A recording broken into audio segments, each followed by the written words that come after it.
In the Nicene Creed, the early church defined the gospel in a historical narrative. They explained that God created the world, that God has a Son, the eternal Son who took on humanity, who lived and dwelt among us, accomplished redemption, and then he sent the Holy Spirit, and the Holy Spirit is now with the church, and that all men must believe in him for the forgiveness of sins. But that whole thing is the gospel proper. To believe in Jesus is not to break him into little parts. Like, I like the forgiveness of sins, but I don't like the lordship. That's absurd, because he's both king and priest.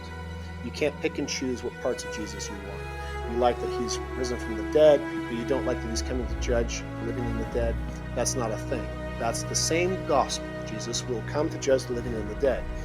So you have a history of the gospel, but then you also have the offer of the gospel and where it's offered, and that's by the Holy Spirit.